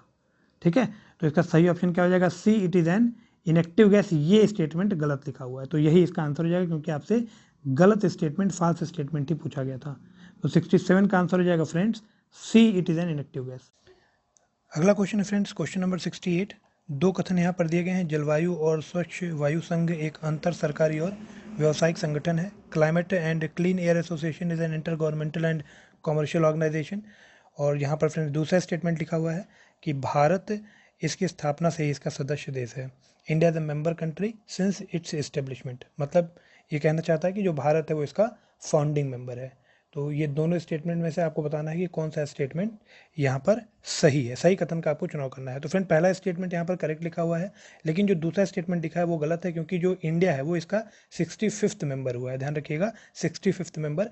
इंडिया इसका फाउंडिंग मेंबर नहीं है, तो इसका आंसर हो जाएगा केवल एक। ठीक है, ए ऑप्शन इसका करेक्ट होगा, 68 का ए ऑप्शन करेक्ट होगा। और आप कह सकते हैं कि ये 65 देशों और जिसमें 65वां मेंबर भारत है, 17 अंतरिम सरकारी संगठनों मतलब इंटर गवर्नमेंटल ऑर्गेनाइजेशन और 55 व्यावसायिक संगठनों जिसको आप कह सकते हैं बिजनेस ऑर्गेनाइजेशन, इन सबको मिला करके ये संगठन बनाया गया है। और भारत इसका 65वां देश है, लेकिन फाउंडिंग मेंबर नहीं है। अगला क्वेश्चन है फ्रेंड्स क्वेश्चन नंबर 69। दो सूचियां दी गई हैं, एक तरफ आपको खिलाड़ियों के नाम दिए गए हैं और दूसरी तरफ संबंधित खेल दिया गया है। जोशेन चिनप्पा, उदयन माने, अमित पंघाल, गोपीचंद पुल्लेला, और दूसरी तरफ इनसे रिलेटेड गेम्स लिखे हुए हैं। तो फ्रेंड्स यहाँ पर ए का हो जाएगा 1, बी का 2, सी का 3 और डी का 4, मतलब ये सारे ही आप कह सकते हैं सही मिलान है। बी ऑप्शन इसका करेक्ट हो जाएगा, ए का 1, बी का 2, सी का 3 और डी का 4। ठीक है, तो ये इसको आपको याद करना होगा कि जो जैसे जोशेन चिनप्पा है ये स्क्वाश से रिलेटेड है, उदयन माने आपके गोल्फ प्लेयर हैं, अमित पंघाल आपके मुक्केबाजी खेलते हैं और गोपीचंद पुल्लेला आपके बैडमिंटन के प्लेयर है। अगला है क्वेश्चन नंबर 70। विश्व मौसम विज्ञान संगठन के संदर्भ में सही कथन का चयन करना था। Select the correct statement regarding world meteorological organization WMO। तो इसमें पहला लिखा हुआ है कि यह एक इंटर गवर्नमेंटल ऑर्गेनाइजेशन है, और दूसरा लिखा हुआ है कि it is an official organization of united nations और इट वाज एस्टेब्लिश्ड इन 1950, मतलब एक अंतर सरकारी संगठन है, संयुक्त राष्ट्र का एक आधिकारिक संस्था है और इसका गठन 1950 को किया गया था। फ्रेंड्स ये सारे ही स्टेटमेंट करेक्ट लिखे हुए हैं, तो इसका आंसर हो जाएगा D, all of the above. ठीक है, तो 70th क्वेश्चन का आंसर हो जाएगा D, all of the above. अगला क्वेश्चन है friends question number 71। Lower Subansiri जल विद्युत परियोजना किन राज्यों के बीच एक परियोजना है? तो लोअर सुबनसिरी जल हाइड्रो इलेक्ट्रिक प्रोजेक्ट है, आपसे पूछा जा रहा है कि किन दो स्टेट्स के बीच में है ये। तो आपके पास ऑप्शन यहाँ पे दिए गए हैं। पहला ऑप्शन है असम मेघालय, अरुणाचल प्रदेश नागालैंड, आसाम अरुणाचल प्रदेश या सिक्किम पश्चिम बंगाल। तो फ्रेंड्स जो लोअर सुबनसिरी जल विद्युत परियोजना है ये असम और अरुणाचल प्रदेश के बीच में, या आप कह सकते हैं इन दो राज्यों के बीच में एक हाइड्रो इलेक्ट्रिक प्रोजेक्ट है। ठीक है, तो आंसर इसका हो जाएगा असम और Arunachal Pradesh, C option correct होगा। ठीक है, असम और अरुणाचल प्रदेश। अगला है क्वेश्चन नंबर 72। पोलावरम परियोजना किस राज्य में स्थित है? Polavaram project is located in which state? Telangana, Andhra Pradesh, Maharashtra, Odisha. तो जो पोलावरम प्रोजेक्ट है फ्रेंड्स ये आपका आंध्र प्रदेश में मौजूद है, बी आंध्र प्रदेश इसका करेक्ट आंसर होगा, 72 का बी ऑप्शन करेक्ट होगा। अगला है क्वेश्चन नंबर 73। भारत का पहला डुगोंग संरक्षण रिजर्व किस राज्य में स्थापित किया जाएगा? India first dugong conservation reserve will be established in which state? तो इसका आंसर हो जाएगा फ्रेंड्स तमिलनाडु। ध्यान रखिएगा, जो इंडिया का पहला डुगोंग कंजर्वेशन रिजर्व है ये आपका तमिलनाडु में स्थापित किया जाएगा। अगला क्वेश्चन है क्वेश्चन नंबर 74। हाल ही में पुरातत्वविदों को उत्तर प्रदेश के किस जिले में एक गुप्तकालीन प्राचीन मंदिर की सीढ़ियों पर शंख लिपि, या आप कह सकते हैं शंख लिपि में उत्कीर्ण शिलालेख मिले हैं? तो recently in which district of Uttar Pradesh archaeologist have found inscriptions engraved in Shankh Lipi on the steps of the ancient Gupta period temple? तो इसका आंसर हो जाएगा friends Etah, A option correct होगा। अगला है क्वेश्चन नंबर 75। यौन हिंसा उन्मूलन दिवस किस तिथि को मनाया जाता है? तो यौन हिंसा उन्मूलन दिवस या फिर आप कह सकते हैं सेक्सुअल वायलेंस एरेडिकेशन डे, ये आपका 19 जून को सेलिब्रेट किया जाता है, बी ऑप्शन इसका करेक्ट होगा। यहाँ से फ्रेंड्स हमारा सामान्य विज्ञान और गणित का पोर्शन स्टार्ट हो जाता है। तो क्वेश्चन नंबर 1 to 37 हमारे साइंस के हैं, क्वेश्चन नंबर 38 से आपका मैथ स्टार्ट है। तो पहला क्वेश्चन है साइंस का कि निम्न में से कौन सी लंबाई की न्यूनतम इकाई है? तो फर्मी लंबाई की न्यूनतम इकाई होती है, इसको फर्मी मीटर से नापा जाता है। दूसरा क्वेश्चन है फ्रेंड्स मिलान करो का, एक तरफ उपकरण दिया हुआ है फिर मापने की राशि दी हुई है, अल्टीमीटर से धारा नापा जाता है तो ए का 3 हो जाएगा, हाइग्रोमीटर से सापेक्ष आर्द्रता को नापा जाता है तो बी का 4 हो जाएगा, स्प्रिंग उत्तला से आप भार को नापते हैं तो 2 आ जाएगा, और बैरोमीटर से आप दाब को नापते हैं तो 3 4 2 1, ये आपका बी ऑप्शन करेक्ट होगा। ठीक है, तो क्वेश्चन नंबर 2 का आंसर क्या हो जाएगा? बी, 3 4 2 1। अगला है क्वेश्चन नंबर 3। निम्नलिखित में से कौन सी एक सदिश राशि नहीं है? पूछ रहा है कि कौन वेक्टर क्वांटिटी नहीं है? तो वेग, विस्थापन और बल, ये आपके वेक्टर क्वांटिटी हैं, मतलब डिस्प्लेसमेंट, वेलोसिटी और फोर्स। जबकि आयतन की अगर हम बात करें तो ये आपकी स्केलर क्वांटिटी या फिर अदिश राशि होती है, तो डी ऑप्शन इसका करेक्ट हो जाएगा। ध्यान रखिएगा आयतन। ठीक है, अगला है क्वेश्चन नंबर 4। सड़क पर चलने की अपेक्षा बर्फ पर चलना कठिन होता है। तो आपको पता है कि बर्फ पे फ्रिक्शन जो होता है बहुत जीरो होता है, बर्फ पे फ्रिक्शन जो होता है नियर अबाउट जीरो होता है, जिसके कारण आप कह सकते हैं घर्षण कम होने के कारण बर्फ में सड़क की अपेक्षा चलना बहुत मुश्किल हो जाता है, क्योंकि आप वहाँ पर फिसलन ज़्यादा हो जाती है। तो डी ऑप्शन करेक्ट हो जाएगा। Friction is less in snow than in road. अगला है क्वेश्चन नंबर 5। पृष्ठ तनाव किसके कारण उत्पन्न होता है? तो कोहेसिव फोर्स होता है जो मॉलिक्यूल्स के बीच में, उसके कारण सरफेस टेंशन का जन्म होता है, मतलब ससंजक बल जो होता है ना अणुओं के बीच में, वो आप कह सकते हैं कि सरफेस टेंशन है पृष्ठ तनाव के जनक का, आप कह सकते हैं मेन रीजन है। उसके बाद फ्रेंड्स क्वेश्चन नंबर 6। कथन और कारण का है असर्सन और रीजन का। असर्सन कह रहा है कि लोहे का एक गोला पारद पर तैरता है किंतु पानी में डूब जाता है। उसके बाद इसका रीजन लिखा है कि लोहे का आपेक्षिक घनत्व पारद के आपेक्षिक घनत्व से अधिक होता है। तो फ्रेंड्स कारण गलत है, ए सही है, तो मतलब आपका कह सकते हैं कि सी ऑप्शन करेक्ट होगा, छठे का सी ऑप्शन करेक्ट हो जाएगा। उसके बाद फ्रेंड क्वेश्चन नंबर 7 है कि प्रेशर कुकर में खाना जल्दी पक जाता है, क्यों? क्योंकि आप कह सकते हैं कि जब प्रेशर अधिक होता है ना, तो जो वाटर होता है वो अधिक ताप पर उबलेगा, है ना। Eight high pressure water starts boiling at high temperature. तो आप कह सकते हैं कि ए ऑप्शन इसका करेक्ट है ना। At higher pressure water starts boiling at high temperature होगा, तो ये तो लोअर टेम्परेचर लिखा है, तो ए ऑप्शन करेक्ट नहीं होगा। इसका कह सकते हैं आप कि at high pressure water start boiling at high temperature, B option correct होगा, ध्यान रखिएगा फ्रेंड्स। क्वेश्चन नंबर 7 का बी ऑप्शन करेक्ट हो जाएगा, ठीक है। उसके बाद है आपका क्वेश्चन नंबर 8, ये भी आपका असर्शन रीजन है। ऊंचाई बढ़ने के साथ साथ क्वथनांक घटता जाता है, boiling point decreases with increase in height, जो कि सही है, ये आपका सही हो गया। और आर की अगर बात करें कि ऊंचाई के साथ साथ वायुमंडलीय दाब बढ़ता जाता है, तो आपको पता है कि जैसे जैसे हम ऊंचाई बढ़ाते हैं तो जो एयर कॉलम होता है उसकी हाइट कम होती जाती है। एयर कॉलम की हाइट कम होने के साथ आप कह सकते हैं कि जो एटमॉस्फेरिक प्रेशर है वो कम होता जाएगा ऊंचाई बढ़ने के साथ साथ, है ना, बढ़ेगा नहीं। तो यहाँ पर उल्टा लिखा है, तो आर गलत हो जाएगा, ए सही हो जाएगा। तो इसका भी आंसर क्या हो जाएगा? सी, ठीक है। ए सही है परंतु आर गलत है। उसके बाद है अगला क्वेश्चन, क्वेश्चन नंबर 9, दूरदृष्टि दोष वाले व्यक्ति के संबंध में निम्नलिखित में से कौन सा कथन सही नहीं है? मतलब which one of the following statement is incorrect और not correct with respect to a person with farsightedness. तो पहला ऑप्शन है कि व्यक्ति दूर की वस्तुओं को स्पष्टता देख सकता है। देखिए ए बी सी ये तीनों ही ऑप्शन आप देखेंगे तो सही लिखे हैं, लेकिन जो डी ऑप्शन है ना, वो इसके विषय में सही नहीं है। इसमें लिखा है कि इस दोष को ठीक करने के लिए अवतल लेंस का उपयोग किया था, ये गलत है। क्यों? क्योंकि हम उत्तल लेंस का यूज करते हैं। तो डी ऑप्शन इसका करेक्ट हो जाएगा। 9th का आंसर क्या आ जाएगा? डी। उसके बाद फ्रेंड्स अगला क्वेश्चन है क्वेश्चन नंबर 10, निम्न कथनों पर विचार कीजिए। यहाँ पर 4 स्टेटमेंट लिखा हुआ है। एक आपका है कि हृदय अपश्रव्य आवृत्ति पर कंपन करता है, और जो कि सही है पहला स्टेटमेंट, मतलब the heart vibrates at infrasonic frequency. दूसरा स्टेटमेंट लिखा है फ्रेंड्स कि ध्वनि की गति गैस में द्रव ठोस की तुलना में अधिक होती है। तो ध्वनि की गति सबसे कम होती है आपकी गैस में, आप कह सकते हैं, इससे ज़्यादा होती है आपकी लिक्विड में, और उससे भी ज़्यादा होती है आपकी सॉलिड में। तो दूसरा स्टेटमेंट हमारा गलत हो जाएगा।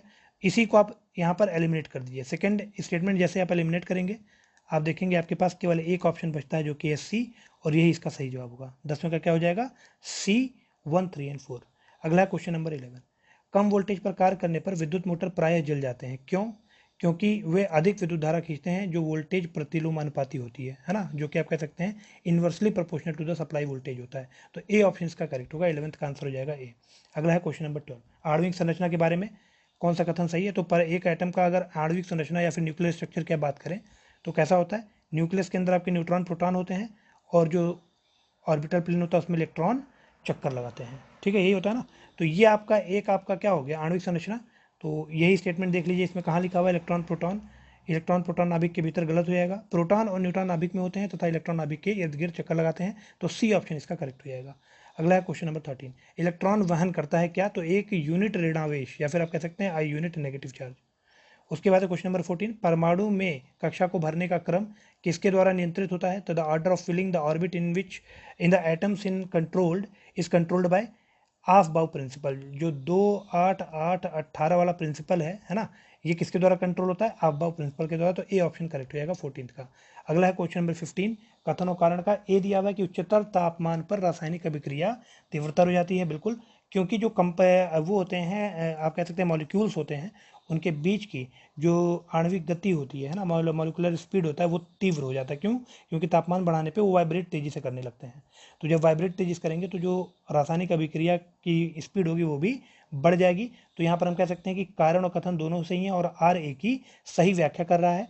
तो ए ऑप्शन इसका करेक्ट हो जाएगा, ठीक है। अगला है क्वेश्चन नंबर 16, परमाणु नाभिक के अवयव क्या होते हैं? तो नाभिक के अवयव केवल न्यूट्रॉन और प्रोटॉन होते हैं। तो प्रोटॉन, न्यूट्रॉन, सी ऑप्शन इसका करेक्ट हो जाएगा। 16 का आंसर क्या आ जाएगा? सी। अगला है क्वेश्चन नंबर 17, कथन और कारण का। कथन लिखा है कि रासायनिक तत्वों की आवर्त सारणी में इलेक्ट्रॉनिक बंधुता किसी एक वर्ग में सदैव ऊपर से नीचे की ओर बढ़ती है। तो ये गलत हो गया। क्यों? क्योंकि ऊपर से नीचे की ओर घटेगी, ठीक है। तो ए गलत है। अगर आर की बात करें, किसी एक वर्ग में परमाणविक त्रिज्याएं सामान्यतः ऊपर से नीचे जाने पर, बिल्कुल बात सही बात है, बढ़ेंगे। क्यों? क्योंकि आप देखिए परमाणु क्रमांक जो होता है वो बढ़ता चला जाता है। अगर परमाणु क्रमांक बढ़ेगा तो जो ऑर्बिट होगी वो उतनी ही ज़्यादा बनेंगी, है ना। तो जो त्रिज्या होगी वो तो बढ़ती चली जाएगी ना जब आप ऊपर से नीचे की तरफ आओगे। तो इसलिए आप कह सकते हैं कि आर सही है, ए गलत है, तो इसका डी ऑप्शन करेक्ट हो जाएगा।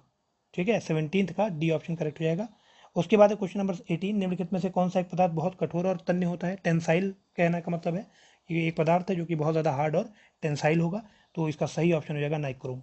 नाइक्रोम फ्रेंड बहुत ज़्यादा हार्ड और टेंसाइल होता है। अगला क्वेश्चन नंबर 19, भूपर्पटी पर द्रव्यमान प्रतिशत के रूप में निम्नलिखित में से कौन सा एक तत्व सर्वाधिक मात्रा में पाया जाता है। तो ऑक्सीजन जो है वो मैंने कई बार बताया कि सर्वाधिक द्रव्यमान के हिसाब से सर्वाधिक प्रतिशत मात्रा में ऑक्सीजन मौजूद है। हीरा निम्नलिखित में से किस तत्व से बना होता है, तो कार्बन से बना होता है। 20th का ए ऑप्शन हो जाएगा। जीव भार का पिरामिड किस पारिस्थितिकी तंत्र में उलट जाता है, मतलब in which ecosystem pyramid of biomass is reversed. तो जो आपका पॉन्ड इकोसिस्टम होता है फ्रेंड्स, उसमें ऐसा पिरामिड बनता है इन्वर्टेड। बाकी सब में आप देखेंगे तो सीधा पिरामिड ऐसे बनेगा ये वाला, लेकिन जो पॉन्ड इकोसिस्टम है उसमें इन्वर्टेड पिरामिड बनता है। तो बी ऑप्शन इसका करेक्ट हो जाएगा। 21 का आंसर क्या आ जाएगा, बी तालाब। अगला क्वेश्चन नंबर 22, बिस्फेनॉल क्या है। तो बिस्फेनॉल फ्रेंड्स खाद्य आप कह सकते हो जो फूड पैकेजिंग मटेरियल्स होते हैं, है ना, उनके डेवलपमेंट के लिए केमिकल की तरह यूज़ किया जाता है बिस्फेनॉल। तो सी ऑप्शन इसका करेक्ट हो जाएगा, ध्यान रखिएगा। अगला है क्वेश्चन नंबर 23, निम्नलिखित में से किन गैसों का मिश्रण गैस वेल्डिंग के लिए प्रयुक्त किया जाता है। तो ऑक्सीजन और एसिटिलीन, ध्यान रखिएगा, ऑक्सीजन और एसिटिलीन को हम लोग वेल्डिंग के लिए यूज़ करते हैं। तो बी ऑप्शन करेक्ट हो जाएगा। उसके बाद क्वेश्चन नंबर 24, बहुत अधिक पकाना और खाद्य तेलों को बार बार प्रयोग में लाना मतलब क्यों हानिकारक होता है, ये मेनली क्वेश्चन पूछा गया है। तो फ्रेंड्स यहाँ पर बार बार अगर हम बहुत ज़्यादा किसी भी खाने को पकाते हैं तो ये कार्सिनोजेनिक सब्सटेंस क्रिएट करता है जिसका नाम है बेंजापिरीन, है ना। तो बेंजापिरीन एक कार्सिनोजेनिक सब्सटेंस है। कार्सिनोजेनिक का मतलब हुआ कि कैंसर का कारण है, ठीक है, ऐसा सब्सटेंस है जिसके कारण कैंसर होता है। तो अभी आपको ये भी आपने पहले पढ़ा होगा कि अगर तेलों को बार बार पकाया जाता है या गर्म किया जाता है या मल्टी यूज़ किया जाता है तो उससे फ्री रेडिकल्स बनते हैं, है ना। फ्री रेडिकल्स क्या होते हैं, फ्री रेडिकल्स से आप कह सकते हैं फ्री इलेक्ट्रॉन्स होते हैं जो कि कई बार डीएनए तक को प्रभावित करते हैं, ठीक है। तो 24 का आंसर क्या आ जाएगा, बी, कार्सिनोजेनिक पदार्थ बेंजोपराइन। उसके बाद अगला है क्वेश्चन नंबर 25, निम्न में से कौन सी संरचना पादप कोशिका में विभिन्न पदार्थों के प्रवेश को नियंत्रित करती है, मतलब which of the following structure control the entry of various substances in a plant cell. तो फोटोप्लाज्म वॉल जो जीव द्रव्य कला है, प्रोटोप्लाज्म वॉल, वो कह सकते हैं आप कि चीज़ों के आवागमन को नियंत्रित करती है कोशिका के अंदर। क्वेश्चन नंबर 26 है, निम्नलिखित में से कौन सा पौधा कीट पकड़ता है। तो नेपेंथीज, है ना, नेपेंथीज जो होता है एक कीट बच्ची पौधा होता है, ध्यान रखिएगा। अगला है क्वेश्चन नंबर 27, पादप रोगों का सबसे अधिक उत्तरदायी कारक क्या होता है। तो जो फंगाई या कवक होता है वो पादप रोगों का आप कह सकते हैं सबसे अधिक उत्तरदायी कारक होता है प्लांट डिजीज का। क्वेश्चन नंबर 28 है, हरे पौधे में प्रकाश संश्लेषण की क्रिया में क्या होता है। तो कार्बन डाइऑक्साइड ग्रहण करते हैं एंड ऑक्सीजन को बाहर निकालते हैं। तो कार्बन डाइऑक्साइड का लेना और ऑक्सीजन को छोड़ना, बी ऑप्शन इसका करेक्ट हो जाएगा। अगला क्वेश्चन नंबर 29, मिलान करो का है, एक तरफ पौधा लिखा है दूसरी तरफ उपयोग लिखा है। तो पहला है ब्राह्मी, तो ब्राह्मी का जो पौधा होता है वो मस्तिष्क के टॉनिक की तरह यूज़ किया जाता है, ध्यान रखिएगा। सदाबहार मधुमेह को दूर करने के लिए यूज़ किया जाता है।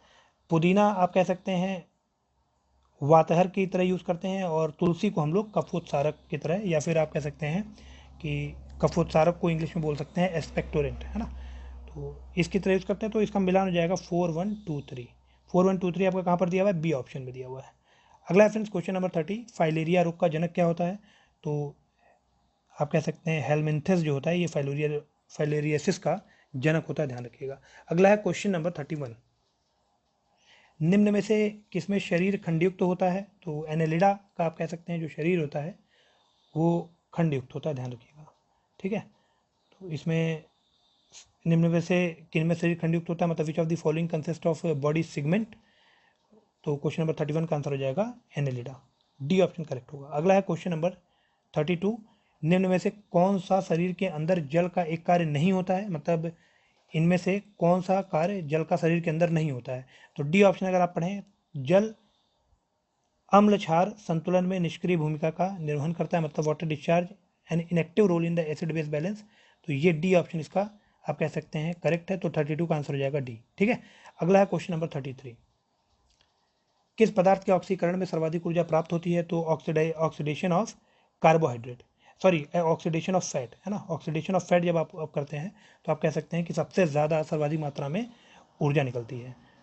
उसके बाद friends question number 34, question number 34 है आपका कि मानव के शरीर में जल की प्राप्ति सामान्यतः पीने के अतिरिक्त और किस प्रक्रिया से होती है, मतलब water available in human body usually through drinking and through which process, जैसे हम लोग पानी पीते हैं शरीर में पानी की कमी को दूर करने के लिए, तो पानी पीने के अलावा और कौन सा तरीका है जिससे हम लोग शरीर के पानी की कमी को दूर कर सकते हैं, तो वो होता है फ्रेंड्स ऑक्सीडेशन ऑफ ग्लूकोज।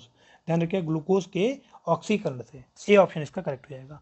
अगला है कि इनमें से कौन सा अंग शरीर की प्रतिरक्षा में भाग नहीं लेता है, तो मस्तिष्क या ब्रेन जो होता है ये शरीर की प्रतिरक्षा में भाग नहीं लेता है।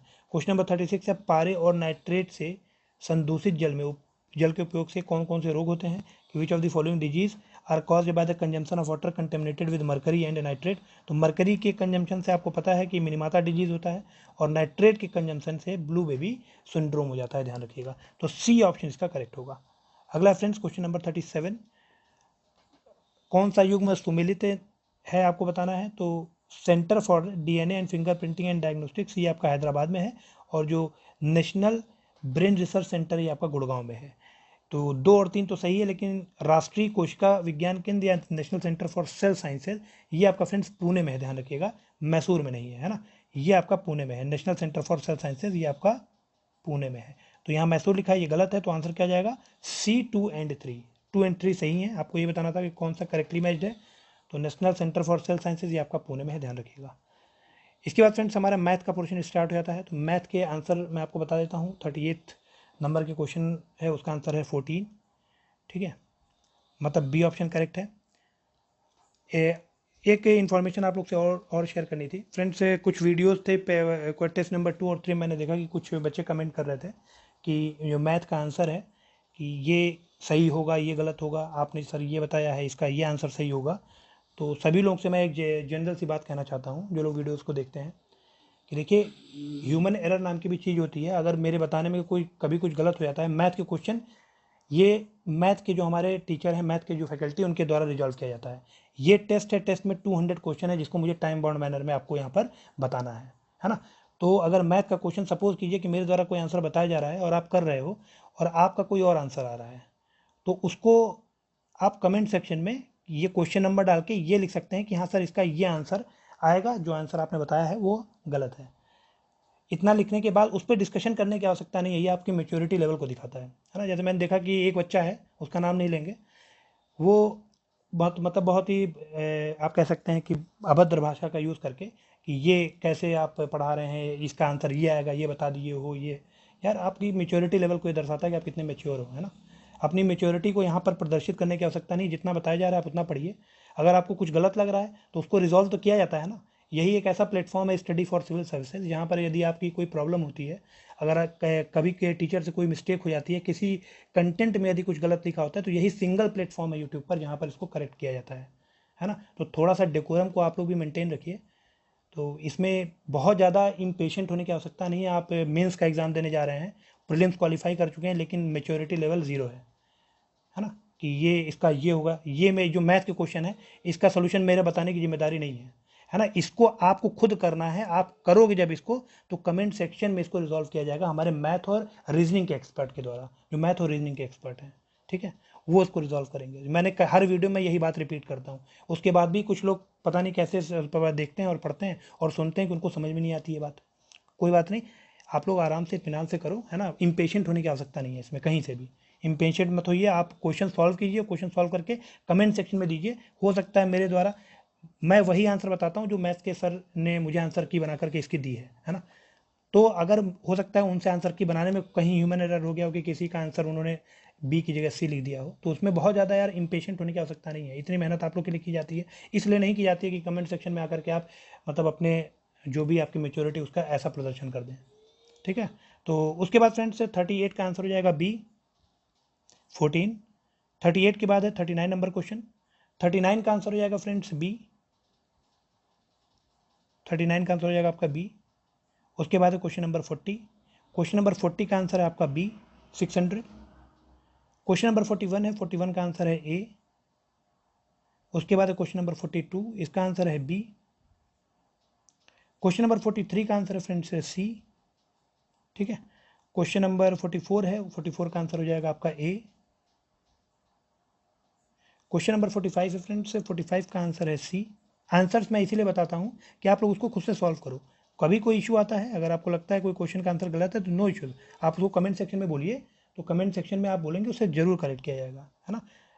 यहाँ पर यही तो एक अच्छी बात है कि आप लोग का जो कंसर्न होता है उसको रिजॉल्व किया जाता है तुरंत। 46 का आंसर हो जाएगा फ्रेंड्स बी। क्वेश्चन नंबर 47 है, क्वेश्चन नंबर 47 का आंसर हो जाएगा सी।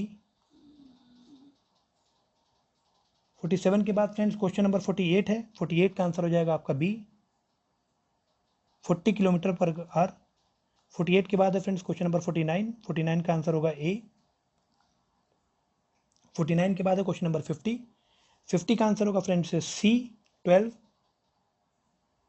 51, 51 का आंसर हो जाएगा आपका डी 2:40 PM। 52 का आंसर हो जाएगा फ्रेंड्स बी। 53 को देखेंगे फ्रेंड्स, 53 का आंसर हो जाएगा सी 6√5। 54 का आंसर आ जाएगा आपका सी। 55 का आंसर हो जाएगा यहाँ पर बी। 56 का आंसर हो जाएगा फ्रेंड्स सी। 57 का हो जाएगा ए। 58 का आंसर आ जाएगा सी। 59 का आंसर हो जाएगा यहाँ पर सी। 60 नंबर क्वेश्चन है, इसका आंसर आ जाएगा आपका बी। 61 का आंसर हो जाएगा बी। 62 का आंसर आ जाएगा सी। 63 नंबर क्वेश्चन है फ्रेंड्स, इसका आंसर आ जाएगा ए। 64 का आंसर आ जाएगा ए। 65 का आंसर आ जाएगा ए। 66 नंबर क्वेश्चन का आंसर हो जाएगा बी। 67 का आंसर हो जाएगा सी। 68 का आंसर हो जाएगा फ्रेंड्स ए 1/7। 69 का आंसर आ जाएगा आपका, क्वेश्चन नंबर 69 है ट्रिग्नोमेट्री का, इसका आंसर आ जाएगा आपका 2, मतलब ए ऑप्शन करेक्ट होगा। 70th क्वेश्चन है आपका, इसका आंसर आ जाएगा 1। 71 का आंसर हो जाएगा बी 72। उसके बाद है फ्रेंड्स क्वेश्चन नंबर 72 से 75 तक है चार्ट के क्वेश्चंस, तो इसमें क्वेश्चन नंबर 72 का आंसर आ जाएगा आपका बी। 73 का आंसर आ जाएगा फ्रेंड्स बी। क्वेश्चन नंबर 74 का आंसर हो जाएगा ए 100%, और 75 का आंसर हो जाएगा 150% बी। उसके बाद फ्रेंड्स यहाँ से अपनी हिंदी स्टार्ट हो जाती है, तो हिंदी को हम लोग डिस्कस कर लेते हैं। क्वेश्चन नंबर 1 है आपका, हिंदी वर्णमाला में व्यंजनों की संख्या कितनी होती है। 4 ऑप्शन यहाँ पे दिए गए थे, 32, 34, 33 और 36। तो हिंदी वर्णमाला में अगर मूल व्यंजन पूछे हैं तो फ्रेंड्स वो 33 होते हैं। व्यंजन भी अगर सिर्फ लिखा हो तो आंसर 33 ही होगा। ध्यान रखिएगा, इसके अतिरिक्त 2 उत्क्षिप्त व्यंजन होते हैं, 2 अयोगवाह होते हैं, 4 आपके संयुक्ताक्षर व्यंजन होते हैं, और इनके अलावा 11 आपके मूल स्वर होते हैं।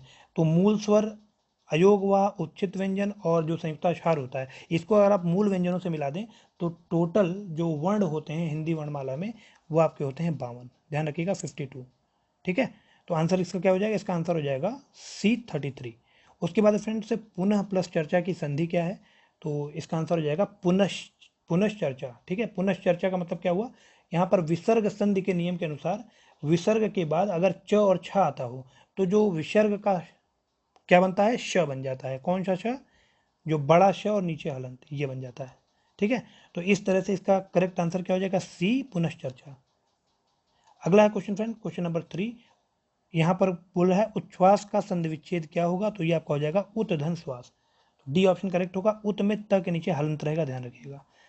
उसके बाद है क्वेश्चन नंबर 4। अब अगर इसमें अगर व्यंजन संधि, इसमें व्यंजन संधि को देखें तो त या द के बाद श अगर होता है तो त और द का च बन जाता है, ध्यान रखिएगा। तो उत्श्वास कैसे बना, तो अगर मैंने बताया कि त और द के बाद श होता है तो त या द का च और श का छ हो जाता है, ध्यान रखिए। तो जैसे अगर हम बोलें कि शरत, है ना, प्लस शशि, अगर इसको हम देखें तो ये बन जाएगा आपका सरच्छसी, है ना। तो ये एक इंपॉर्टेंट है उदाहरण, ये भी एग्जाम में आ सकता है, इसको भी आप लोग याद रखिएगा। अगला है क्वेश्चन नंबर 4, चक्रपाणी, चंद्रभाल तथा सुलोचना में क्रमशः कौन से समास प्रयुक्त हुए हैं, तो इन सभी में आप देखेंगे तो बहुब्रीहि समास प्रयुक्त हुए हैं। ठीक है, सभी में कौन सा समास है, बहुब्रीहि समास। अगला है क्वेश्चन नंबर 5, युद्ध में स्थिर रहने वाले को क्या कहा जाता है। तो पूछा जा रहा है कि युद्ध में स्थिर रहने वाला किस समास का विग्रह पद है। तो ये आपका अकुल तत्पुरुष हो जाएगा, क्योंकि युद्ध में स्थिर रहने वाला है ना। तो यहाँ पर अकुल तत्पुरुष समास का विग्रह पद ये बन जाता है। और आप कह सकते हैं कि जब तत्पुरुष समास में पूर्व पद की विभक्ति का लोप न हो तो उस समय अकुल तत्पुरुष समास होता है। उसके बाद friends question number 6, question number 6 है निम्नलिखित शब्द में तद्भव शब्द का चयन करना था आपको। तो जो हींग है ये तद्भव है, क्योंकि इसका तत्सम क्या हो जाएगा, हींग का तत्सम होता है हिंगू, ये हिंगू, ये तत्सम हो जाएगा किसका, हींग का। अगला क्वेश्चन नंबर 7, निम्नलिखित में से किस विकल्प में सभी शब्द व्यक्तिवाचक संज्ञाएं हैं। तो राम, रामचरितमानस और गंगा। किसी शब्द में किसी एक वस्तु या व्यक्ति का अगर बोध हो तो उसे व्यक्तिवाचक संज्ञा कहते हैं। तो ए ऑप्शन करेक्ट हो जाएगा। असुर का पर्यायवाची कौन सा नहीं है। तो आप देखेंगे धूमकेतु असुर का पर्यायवाची नहीं है। असुर के पर्यायवाची में आप कह सकते हैं यातुधान, सुरारी, धनुष, तमीचर, निशाचर, देवारी, रजनीचर, ये सारे ही असुर के पर्यायवाची होते हैं, ध्यान रखिएगा। ठीक है, अगला क्वेश्चन नंबर 9, संरचना शब्द के लिए कौन सा पर्याय शब्द अनुचित है, मतलब कौन सा संरचना का पर्याय नहीं है। तो उद्दावना, ध्यान रखिएगा, उद्दावना ये संरचना का पर्यायवाची नहीं होगा। अगला क्वेश्चन नंबर 10, वृक्षों से पत्ते झड़ते हैं में कौन सा कारक है। तो यहाँ पर फ्रेंड्स अपादान कारकों का ध्यान रखिएगा, से आ गया ना, वृक्षों से पत्ते झड़ते हैं, कहाँ से, वृक्षों से, तो अपादान कारक है, ध्यान रखिएगा। ठीक है, संज्ञा और सर्वनाम के जिस रूप से अलग होने का भाव प्रकट हो उसे अपादान कारक कहते हैं, है ना। तो इसका आप कह सकते हैं जो परसर्ग विभक्ति है, इसका परसर्ग जो है वो भक्ति विभक्ति से होगा, ध्यान रखिएगा। तो इसका आंसर क्या हो जाएगा, वृक्षों से पत्ते झड़ते हैं, इसका आंसर होगा सी अपादान कारक। तो 10 में हो जाएगा सी।